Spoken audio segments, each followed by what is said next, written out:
in a moment of sheer terror and panic, I said, I don't think you can afford me. It ended up being the most amazing question that I asked, or statement that I said back to them. And he said, try me. And I did. And I threw a number out there that was way too big. He walked out the door, paused for like 30 seconds as if he was thinking about it or talking to someone, walked back in and said, you'll start Monday. And it was so interesting for me because you're talking about these 4 FSOs. There's this component of hunting that you have to do. There's this component of closing that you have to do. But then the part that we sometimes forget about, guess what day he told me I started? The next day. Monday. Yeah. The next day. And I didn't even have a slide deck prepared. I was not a consultant. I was like this employee wannabe transitioning into a practitioner.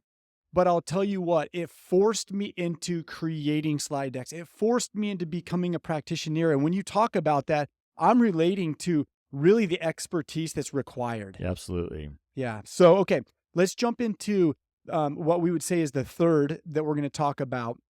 And this is the business owner. Give me kind of that quasi definition of a business owner. Yeah. So the business owner is, think of someone that owns a widget or a machine that makes widgets. And the machine is going to produce the widgets, and the widgets are what bring in money when they're sold. And so the business owner is responsible to get the machine in place, to buy the right machine, to keep the machine running, and to make sure that the widgets can get sold and be distributed correctly and do all of those things. But if the business owner leaves, the machine should keep running, and the widget should still be sold because other people are in charge of that. So in our industry, it's rare. We don't find a lot of business owners, but they're out there, and we're going to talk to a few of them. Because most people in our industry, or the 8-figure agents, they're advisors. And if they leave, their business kind of goes with them. There's been some really unique cases where I would call it a practitioner, where people bring their children in and they kind of let their children take over the business, and that kind of works. Mm-hmm. But it's this kind of transition that happens. But most business owners very rarely start out as a practitioner and transition to a business owner, which are what practitioners try to do all the time, and it fails miserably. Most business owners start out that way. I'm going to create a call center that sells Medicare supplement policies, which we did. And we're going to hire agents to sell Medicare. We never started selling Medicare. We were never the ones selling it. We just hired people to do it. And we built that business with all the Medicare people to where if I left, the business was still worth something. The business still brought in money. And so think of a business also as something that you can sell. Now, I get it, people are selling their practices. But businesses you could usually sell on multiples, where practices, it's very hard to get more than 1 or 2 multiples off of. Yeah, and there is a philosophical difference between the practitioner and the business owner. And I'm just going to say it this way. A practitioner works in the business, while a business owner works on the business. 100%. And business and practitioners sometimes have to be business owners where they have to work on the business too. So I get that there's a little bit of movement there, but business owners are always working on the business. Yeah, and I think that the challenge from that is, as a practitioner, you're grinding. You still have to grind. You still have to make sales.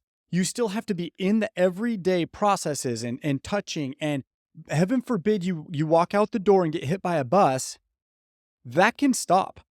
Yeah, and that's one of the negatives, but I think in that same tone, you can say it another way, because I am a practitioner, and you can say, you get to meet with the clients every day. You get to make an impact. I love that. You get to change lives. You get to be a part of the whole reason you started your practice, and you get to see lives change every single day. So you're really empowering. As a practitioner, you're empowering anybody that's working around you, that you get this wonderful opportunity. You're direct to the consumer. It is a real touch. It's just like the employee who's a salesperson for a big company.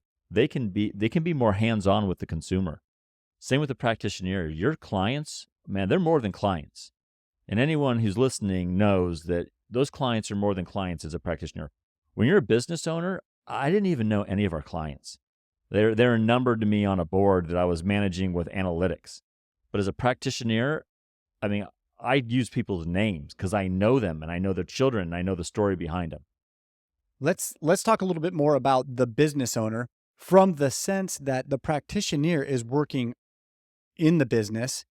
Now let's talk about what working on the business really feels like, because that business owner now is going to have to not just they don't need to come in and kill the meat anymore. What they need to do is learn how to recruit, how to hire talent, and they ultimately need to learn to work through people and bring people up, coach them up and coach them into positions. And I can't imagine, is that like something you just innately were born with, or what? Tell me Yeah. about the No, process. I mean, definitely there are people that I feel like are just naturally better at this than others.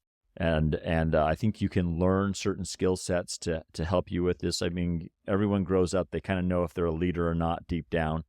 Um, but the right leader has the ability, and I feel like a good business owner, um, your change to your client is really your employees. These are the people you're building up. These are the people you're investing time in. Going back to the business owner owns the machine that creates the widgets.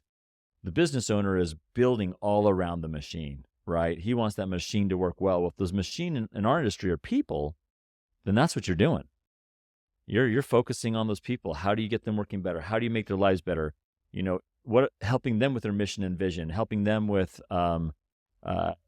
direction, education, training, but also the infrastructure to succeed, the management for accountability, the infrastructure of where to even sit and who to, a process of you're going to use from as detailed as how you're going to say things to what phone brand you're going to say it on, and everything in between. And all of a sudden, those things become more of your focus in your day.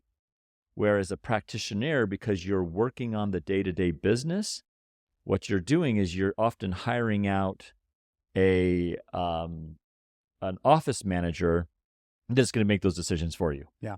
And so when you talk to a practitioner and you start asking about questions about the operations of the business, lots of times you'll see them be like, I don't know, Samantha takes care of that for me, or Craig's over there taking care of that for me. And it's almost like a pride of like, I don't work on that stuff. They do all that stuff.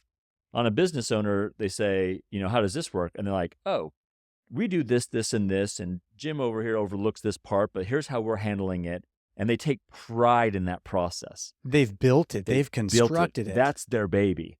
What's the significant upside or reward of business ownership? Yeah. And I want you to address the opposite of that, right? Yeah, Like, what are some of the I challenges? can be very blunt. Yeah. Being a business owner, you can make probably the most money. It is probably the easiest way to become an 8-figure plus there. But I can also say that it is also, and I say easiest, it is where you can get on the 8-figure plus money. If you build a business that can, in essence, do what it's supposed to do without you, that means you got a sellable asset. And private equity is built all around this. And if you don't know, you can sell those businesses and you can sell them for a lot. And insurance companies, big companies will buy that money for a lot of money. So that's a tremendous upside.